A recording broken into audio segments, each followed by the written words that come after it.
Hi, I'm Dwayne Brown. Tonight on KPBS Evening Edition, the holiday rush is on. Thousands of folks making their way home for their Thanksgiving celebration. A newcomer to post-Thanksgiving shopping days gains momentum. How shopping on Small Business Saturday helps your neighborhood economy. I'm Peggy Pico. Also coming up, 2 San Diego top chefs talk turkey and other holiday menu ideas, including tips for last-minute cooks. And what's a turkey dinner without some pie for dessert? We'll tell you where you can satisfy your sweet tooth and help a good cause. KPBS Evening Edition starts now.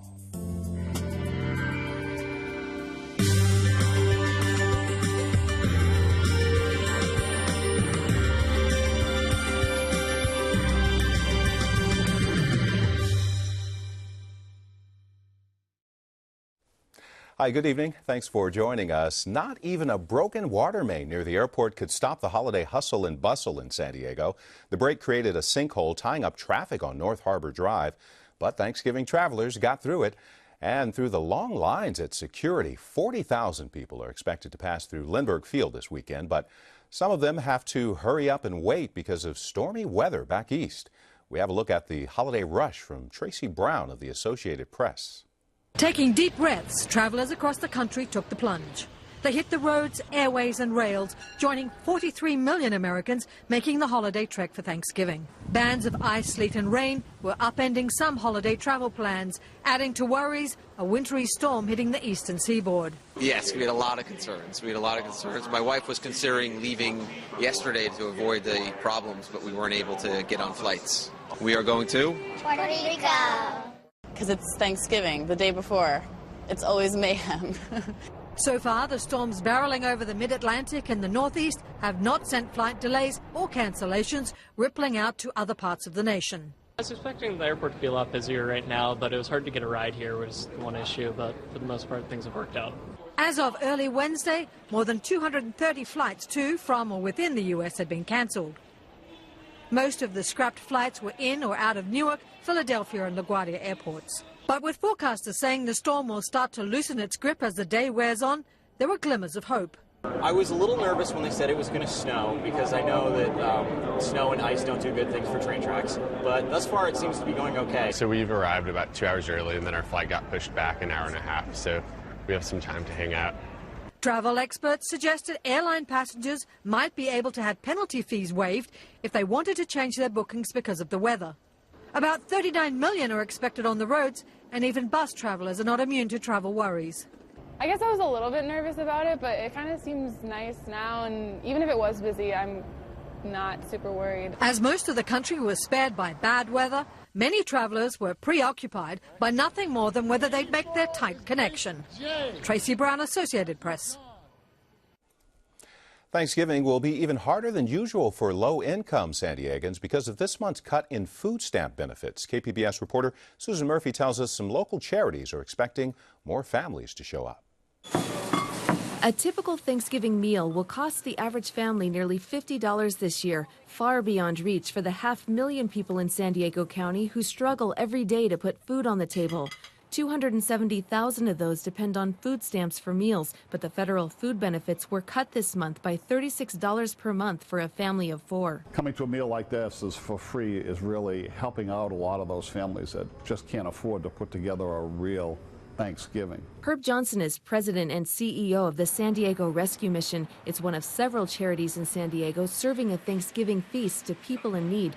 Theirs happened to be over the weekend. Johnson says they set the table for 1,800, several hundred more than last year. He says their emergency shelter for women and children is a good indicator of the growing number of struggling families. In the past year, running right up to this season now, we've seen probably a 75 to 100% increase in the number of mothers and children. Johnson says people always like to open up their hearts and serve a meal on Thanksgiving. But we serve over 500,000 meals here, so there's meal services here every single day, and there's opportunities to volunteer all year long. Other charities serving Thanksgiving meals include the volunteer group Just Call Us. They'll be providing a feast to people at the San Diego Homeless Shelter and Veterans Shelter on Thanksgiving Day. Susan Murphy, KPBS News.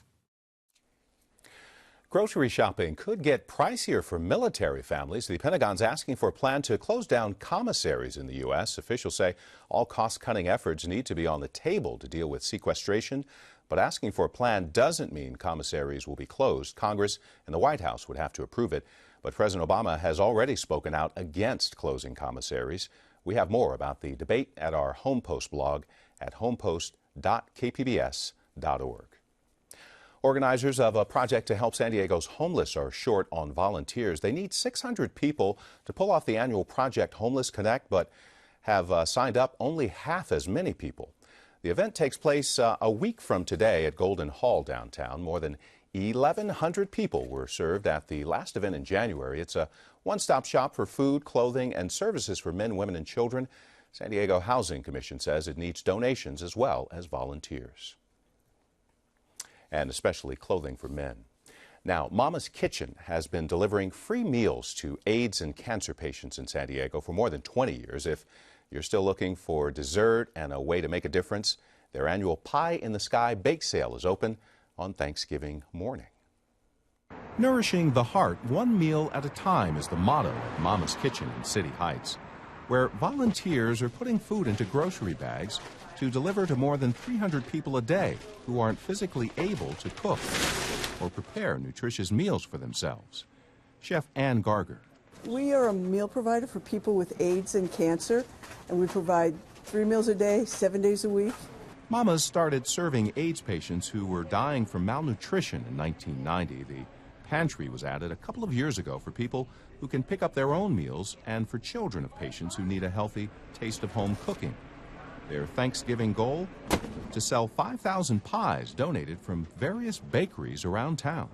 We say the largest bake sale in the world. I'm sure that's not correct, but we say it anyway. The cost $20 to $25 for a pecan, pumpkin, apple, or Dutch apple pie, or $50 for a decadent pumpkin caramel chocolate tart with gold flakes on top. Yummy. We've been buying pies here for about the last 3 or 4 years. Mr. Q's here for his pies. Your pies? Abram Covido is taking pumpkin and apple pie to coworkers at an auto shop as other folks come in to pick up their dessert. I have a total of 9. Wow. It's really one of our important efforts in raising resources for the mission of Mama's Kitchen. Alberto Cortez is in charge of the nonprofit and says the goal is to raise $110,000. And Chef Ann says there's still time to get your slice of pie. And if you need one tomorrow morning, come down, ask for Ann, and I'll sell you a pie tomorrow morning also. Pies will be available until noon tomorrow at Mama's Kitchen. It's located in City Heights. The address is on the screen. That's on Home Avenue. Now, for a lot of folks, Thanksgiving feasting is followed by Black Friday shopping, and people are already camping out in hopes of getting great deals. Some stores aren't even waiting until Friday. They'll be open tomorrow, but mom and pop stores are hoping you'll wait until Small Business Saturday. It's the 4th year of the movement, and Peggy Pico explains how it helps our local economy. Small Business Saturday promotes holiday shopping at independent brick and mortar stores to stimulate the local economy. The idea is catching on in San Diego, especially in neighborhoods like North and South Park. Here with more are Lisa Haddock, marketing lecturer at San Diego State University, and Christy Janes, co-owner of South Park's gift boutique, Progress. Welcome. Thank you. Thank you. Lisa, let's start with you. California is home to more than 3 million small businesses, and about 2/3 of those are run by sole proprietors. What's the concept behind this Small Business Saturday? Well, it started in 2010. It's sponsored by American Express. And the great thing about Small Business Saturday is that the sales numbers have really shown that it's a good idea and it's coming along. So the first to the second year, they had a 21% increase in the previous day the year before, and the next year another 21% increase. And if you compare that to Black Friday predictions, for example, the increase is going to be less than 4%, more about 2.8. So the numbers are really telling you what's happening with this event. What are your thoughts on how consumers are reacting to national chains or big box stores marketing holiday shopping really early, either sometimes right after Halloween, I've seen, Correct. and especially before Thanksgiving? Right. Is this sort of a reaction to that? I think it is, and we have fewer shopping days this year between Thanksgiving and Christmas. So they're pushing it up, but I think that they're pushing it up too far. They're pushing it up to Thursday, Thanksgiving Day at 6 o'clock. So that people have to leave their Thanksgiving holidays at least 2 or 3 hours ahead of time to get into Black Friday by 6 o'clock. So this year I'm seeing more consumer backlash than I have in the past about the people having to come early and the employees having to work on that day. Well, Christy, you're a co-owner of the Gift Boutique Progress in South Park, as we've talked about. You also participate in Small Business Saturday. Tell us how it works from an owner's perspective. I understand it goes through American Express. Right. American Express, of course, started the event 4 years ago. For small businesses, you go online, you sign up to participate. The other catch is, as American Express cardholders, you also need to sign up to be able to get the benefits of Small Business Saturday, because there are good benefits with the American Express card. Such as money back, certain discount money backs, but you don't have to be an American Express card holder in order to participate. Not at all. This event has grown far beyond American Express and its card holders. It's really become sort of a value for people doing their holiday shopping, wanting to keep it local. In one way we've seen that, I know there's a couple apps out there to help consumers find independent stores, independent local stores.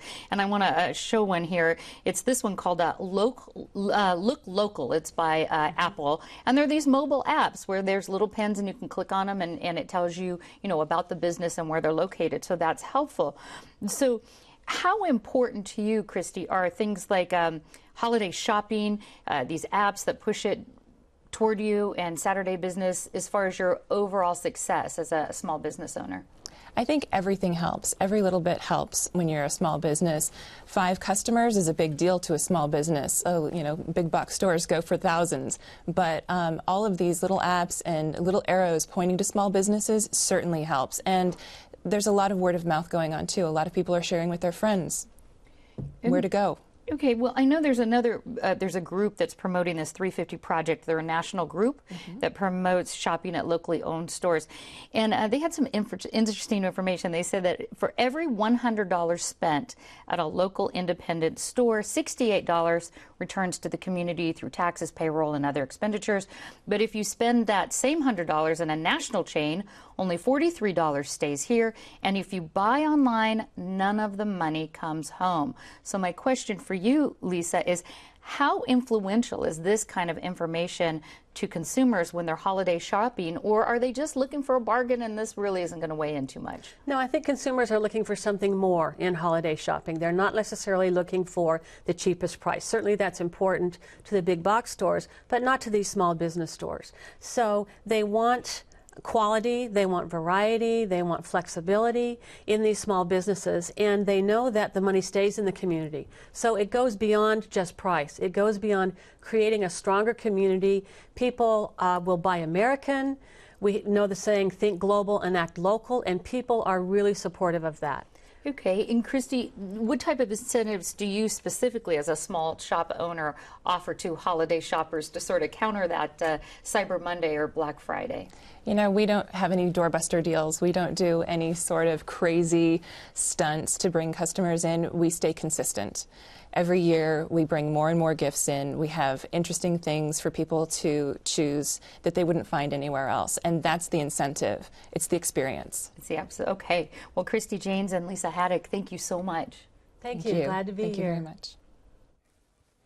The date for San Diego's mayoral runoff hasn't been set yet, but the candidates have scheduled their first forum. It will be Tuesday in Rancho Bernardo, where voters will have a chance to meet David Alvarez and Kevin Faulkner and ask them questions.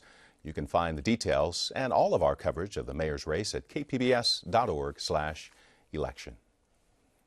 San Diego County is poised to lose at least half its state health funding next fiscal year, but it's not necessarily bad news. The county is projecting cuts of about $40 million under the Affordable Care Act. Counties are expected to spend less on indigent health care. Many San Diegans who relied on the county for health care are now getting covered under Medi-Cal. The White House announced another delay today in the rollout of the Affordable Care Act. The government's online health insurance exchange for small business is now scheduled to open a year from now, so officials can focus on fixing healthcare.gov, where individuals in 36 states who opted not to create their own exchange can purchase plans.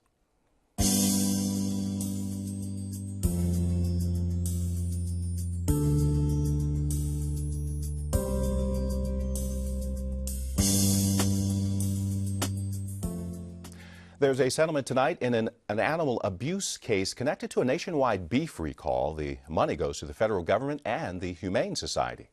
Now, 5 years ago, the agency released video of cows being abused at a slaughterhouse east of Los Angeles. The facility has now been shut down. Its owners, as well as investors, will pay about $3 million. This demonstration shows the dangers of having too much oil in the fryer. A graphic warning about Thanksgiving safety from the Heartland Fire Department. Frying accidents are blamed for many of the 4,300 house fires every Thanksgiving. Two of San Diego's award-winning chefs talk turkey and other holiday meal ideas with Peggy Pico. By now, most Thanksgiving dinners are already planned, but there's still some room for some innovative tips from my guest, Bernard Gies, executive chef at the Marine Room in La Jolla, and Carl Schroeder, chef and owner of Market Restaurant in Del Mar. Welcome to the show. Thanks for having us. Bonjour. Bonjour. Chef Bernard, let's start with you. I know you're going to be cooking this Thanksgiving for a couple of thousand people at three of the restaurants. Yes, indeed. What is your advice to reduce stress for at-home cooks on this holiday? You need to plan ahead. You need to make sure that all your shopping is already done now. If it's not done now, just drive down to the store and make sure you get all your ingredients. Because I think that last minute really put a lot of pressure on everyone. So buy your cranberries, buy your turkeys, make sure you buy your beverages and they're in the refrigerator. Make sure that you have your potatoes and all your ingredients, or at least you're ready to go. Prepare everything you can today. And Chef Carl, for those of us like myself who aren't cooks, what is the basic rule if we decide at the last minute to cook a turkey? Call your neighbors, see if they'll have you over. That's a good one. Too late. It's too late, but you can't do it from frozen, right? Listen, I bought a frozen turkey 5-10 minutes before people were coming over, stalled them with beverages, and gotten it there. Okay. So it is possible. But better? It's better to think a little bit in advance. It's a very special day for people. You don't want to disappoint. But if you had to, you could run water on it. You can get it thawed out enough to where you're cutting the breasts off and roasting them separately. Not advised. I've been guilty. Okay. Well, how about minutes? You guys had some discrepancy on how much per pound we should cook. We've worked out our differences. Yes, indeed. So you say 15, I say 20, we say 18. 18 minutes per pound. Is the best. At 325. Did we agree on that? At 325. All right. Well, we have some video of you, Chef Bernard, cooking your turkey last year. Yep. So we're taking a look at that. How do you keep this bird from drying out? You need to baste, and baste. You have to make sure you baste, I would say every 20 minutes. But what I like to use is I use a lot of butter. So you don't have to worry about the butter because the butter will drip on the bottom of the pan because your bird supposed to be on a wire rack. And that's the way I like to do it. And the other way to do it is to make sure that, for me, I like to brine them. If you brine it like 48 hours in advance, for example, you will be able to retain a lot of that moisture. Seal that moisture in right there. And Chef Carl, how about stuffing? Is it okay to cook the stuffing inside the turkey, or is it better to do it on a pot? I prefer to do it separately. It's just, if it's inside the bird, you have bacteria problems. You need to get that up to 165. By then, you've overcooked your bird. So I just do it in a roasting pan. I usually make a little turkey stock, but you can use chicken stock to keep it moist. And then once it's heated through to 165, I uncover it and kind of crisp up the top with a little bit of butter. I learned from my friend here. I agree. This is really perfect. It's a safety issue on that one. I'll start with you, Chef Carl, and then I'm going to come to Bernard on this. So, if you're a pescatarian or a vegetarian, what's a pescatarian on Thanksgiving? What is an alternative dish besides a turkey or ham? I always think of shark this time of year, thresher shark, or salmon. But thresher shark with a little pasta I don't know why, it always reminds me when I was up in San Francisco, we would always be serving thresher shark around this time of year. and it's a delicious fish. And you would say? I would say salmon, diver scallop, prawns, but I love our local sea bass harvested, just caught wild from Coronado Island. It's just delicious. Perfectly fresh. In going with this, what is your favorite side dishes this year? Ooh, favorite side dishes, I would say wild mushroom bread pudding, and it is savory and it's delicious, sexy. A little bit of truffle oil with that, or truffles, yummy. Okay, and how about you? I'm keeping it simple. This time of year, all the little root vegetables, all those little baby root vegetables you get at the farmers markets, the turnips, parsnips, all that, tossed in a little bit of oil, herbs, a little garlic on a roasting pan at about, I usually do 375, kind of a high heat, get a little caramelization on them, and there's nothing better. Just very simple. Well, let me ask you this, though. Okay, we're going to have to end on this. So, Chef Bernard, I'll start with you. If you had to have your one must ingredient for this Thanksgiving meal, what would it be? Well, you need to have an amazing cranberry sauce. And I like to put it with some citrus, star anise, some cinnamon, just a little bit of ginger, something really different, yes. That sounds good. And I like that. Okay, and how about you? One must-have ingredient. I'm going with, since it was cranberry sauce. God, we've been at odds all day. I don't know. I don't know if we can do this. Battle it out. I'm going to go with my second, truffle butter. I get a really nice truffle butter, and I rub it up under the skin of the turkey, and I put it in my mashed potatoes, and I finish my vegetables with it. So that would be my one. So the bottom line is, if you take the turkey and everything we put together, we should have dinner at your house. We should have dinner at your house. All right. At my house. Well, I appreciate you both stopping by on this very busy day, and happy Thanksgiving. Happy Thanksgiving to everyone. Thank you. No cooking this bird. President Obama pardoned the national Thanksgiving turkey today. Its name is Popcorn, and won the pardon in an online election, beating out Caramel, who got a behind-the-scenes pardon. Obama says Popcorn's victory proves even a turkey with a funny name can find a place in politics. San Diego's own Holy Cows will lead the Macy's Thanksgiving Day Parade tomorrow. The champion robotics team from High Tech High, they're in New York right now. One of 5 teams stepping off at the head of the parade tomorrow. Their robotics will be marching with them, and they have a special job. Check it out.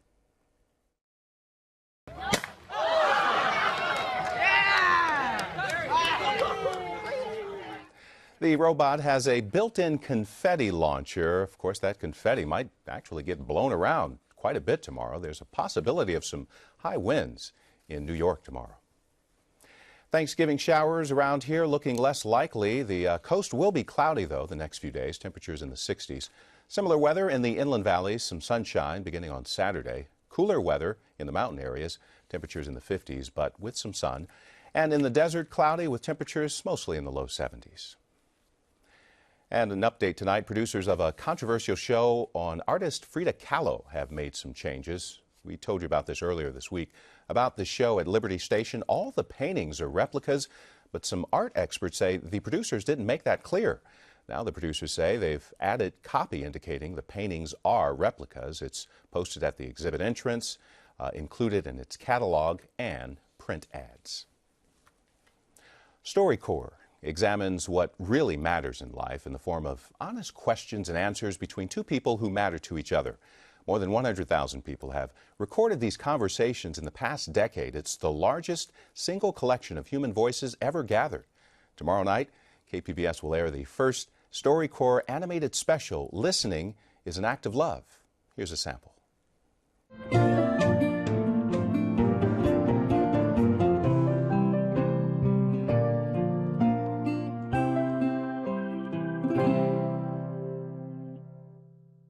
My mother, she would actually make under $8,000 a year. And if she reached the $8,000, she would actually be happy that she made that much. So I would literally go outside my house, put all my products there and sell them. I didn't make much. I made, $20 a week? But for a 8-year-old, you're a millionaire with that kind of money. Comic books and stuff, yeah. But the thing is, I wasn't like other kids. I didn't go buy Pokemon cards. Little money I made, I gave it to my mom. The first time I remember she was cooking, and I came up to her and I told her, Mom, I know you don't have money, so here's $15 I made. She turned off the stove, she turned around, started crying, and hugged me. From that point on, I just dedicated on getting money for my family. How did you make that money? First of all, the one thing that comes to people's mind in the bad neighborhoods is drugs, but I did not sell drugs. The reason for that is, first of all, I know it's wrong. Secondly, I picture my mom, how disappointed she'll be if she finds that out. So I actually started helping in a construction site, and this was in 5th grade. It was bad on my bones. I have bad shoulders, bad knees for all the stuff I was carrying. When you were younger, did you realize kind of like, hey, this isn't normal or this isn't what other people go through? Well, I always knew I was poor, but remember one time in particular, my shoes were all scraped up. So I got paint, and I painted them white. Some kid fell and tripped in front of my shoes and noticed it, and he pointed out and laughed. And that's when it hit me really hard, like I'm actually poorer than I thought. How's your first semester of college been? Things are great. I just think about it like being the first one to go to college and my whole family of over 50 of us. That's my biggest motivation. I'm really proud of you that you went this far. And I just want to have you come back in like 10 years, dressed really sharp, you know, and like nice shoes. Suit and nice shoes, and finally have a pair of shoes that you haven't painted. And I want you to get everything you've ever wanted. StoryCorps' animated special, Listening is an Act of Love, will have its national broadcast premiere on POV tomorrow night at 11:30 here on KPBS TV. It will air again on Sunday, December 1st at noon. Tonight's stories are online at kpbs.org/Evening Edition. And Evening Edition will not be shown tomorrow night. Have a safe and happy Thanksgiving. We'll see you again on Friday. Good night.